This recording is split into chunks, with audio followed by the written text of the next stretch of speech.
और गुरु को खोजने की जरूरत नहीं है। जीवन के अंदर अपने आप आपको गुरु मिल जाएंगे।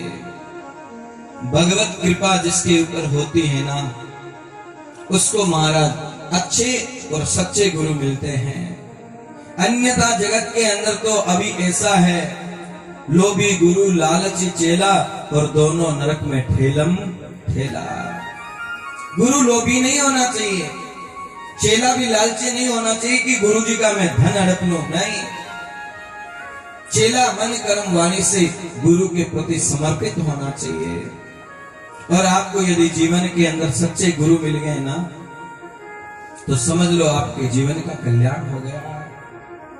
लेकिन सज्जनों, मेरे जीवन के अंदर भी मेरे गुरुदेव, जब मुझे याद है मैं 7वीं में पढ़ रहा था, मैं गुरुदेव मेरे गांव में कथा करने के लिए आए और उन्होंने कथा के अंदर निवेदन किया कि जिस किसी भी विद्यार्थी को संस्कृत पढ़ने के लिए गुरुकुल के अंदर चलना है वो मेरे साथ चले।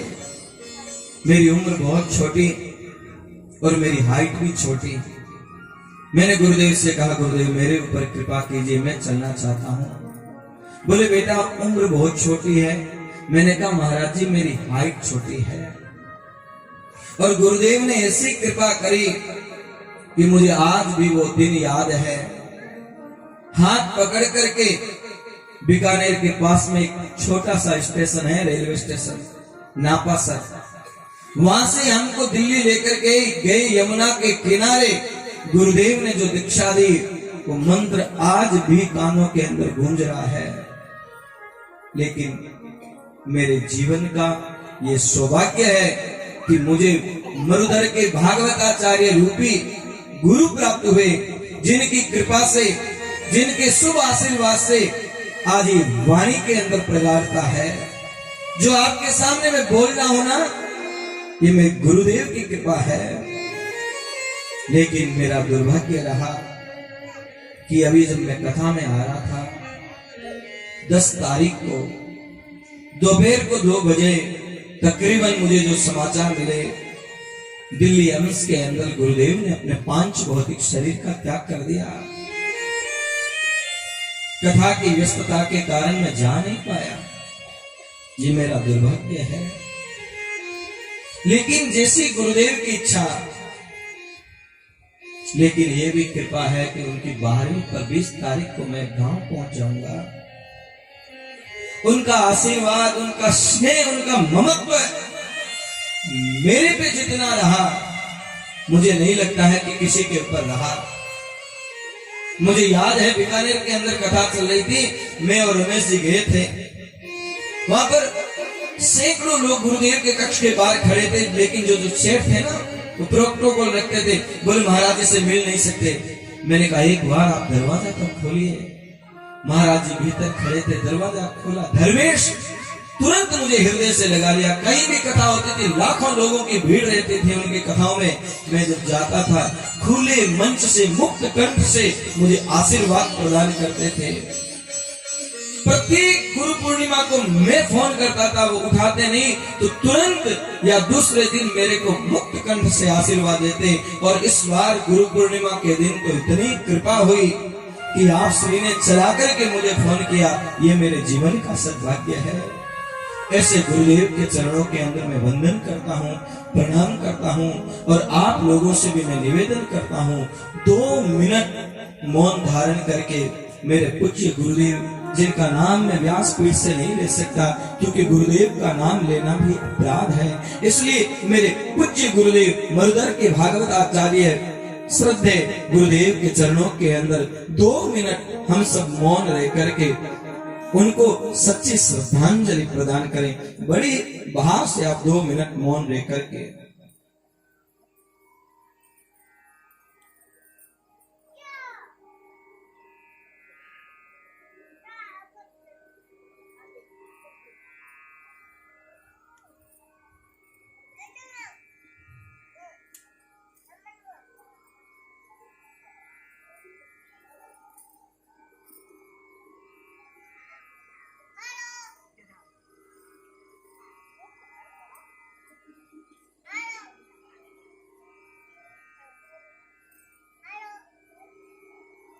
2 मिनट बड़े भाव से राम नाम संकीर्तन उनके लिए करें। सभी गाएंगे बड़े भाव से उनके लिए। हरे रामा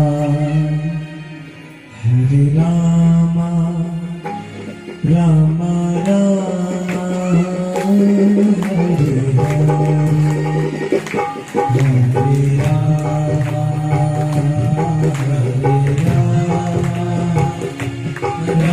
राम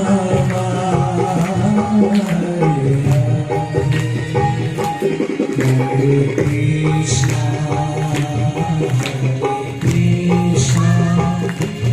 कृष्णा कृष्णा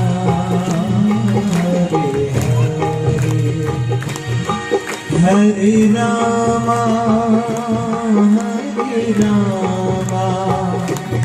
राम हरे हरे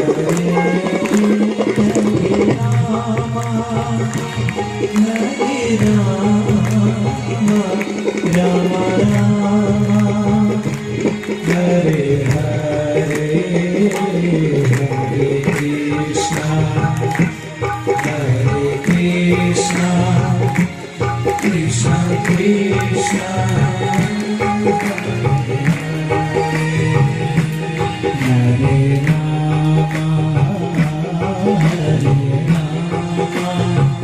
राम राम हरे हरे राम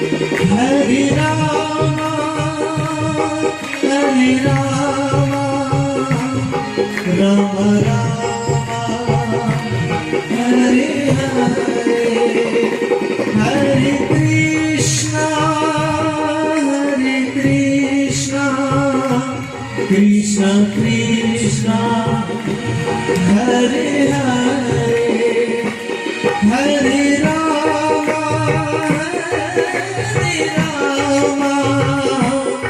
राम राम हरे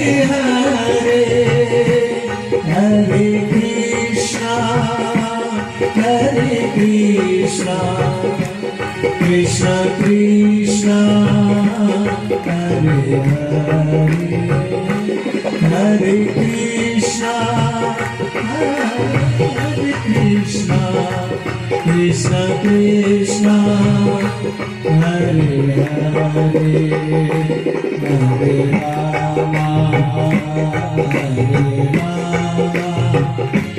राम राम हरे हरे हो राम हरे हरे राम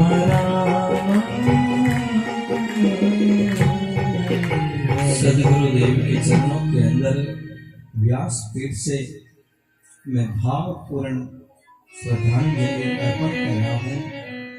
1000 जन्म लेकर के भी आप श्री के ऋण से मैं ऋण नहीं हो पाऊंगा। जीवन के अंदर माता पिता और गुरुदेव का जो सहयोग, जो स्नेह मुझे प्राप्त हुआ, शायद ही अन्य शिष्यों को, अन्य वक्ताओं को प्राप्त हुआ हो।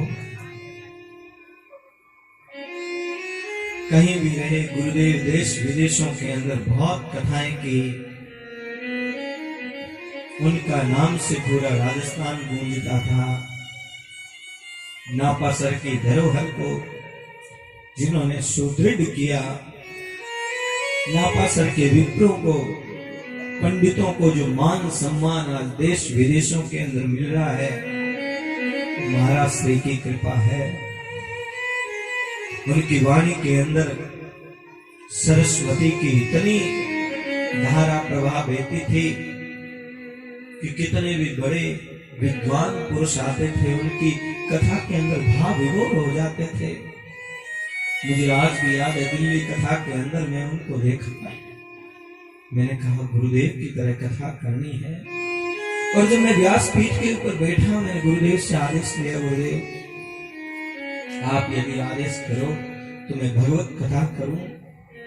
मुक्त कंठ से आप सभी ने आशीर्वाद दिया, लेकिन संयोगस्य वियोगांतम जीविता मरणावधि, ये बात वो कहते थे, मुझे भी पता है, जिसका संयोग हुआ है उसका वियोग होगा, जिसका जन्म हुआ है उसका मरण होगा। यहाँ पर भगवान भी आते हैं, उनको भी जाना पड़ता है, लेकिन मेरे जीवन की अभी तक की 3 क्षतियां ऐसी हुई है जिनको मैं जीवन पर्यंत नहीं भूल पाऊंगा। पहले मेरे पूज्य पिताश्री, दूसरे मेरे गुरुदेव और तीसरे मेरे मित्र थे गणेश जी। लेकिन गुरुदेव जी की जो क्षति अभी हुई वो मेरे जीवन की सबसे बड़ी क्षति, जिन्होंने दीक्षा दी, जिन्होंने अध्ययन करवाया, जिनकी कृपा से ये वाणी सजीव है। सच्चे गुरु हर किसी को प्राप्त नहीं होते हैं,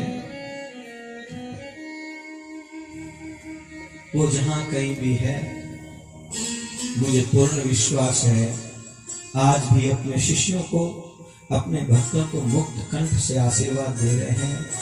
भगवान श्री राधा कृष्ण के चरणों के अंदर उनको जगह प्राप्त हो और उनका सद्भाग्य गोपाष्टमी के दिन उनका दाह संस्कार हुआ। मुझे पता है गोलोक उस दिन धन्य हो गया होगा, वैकुंठ उस दिन पावन हो गया होगा।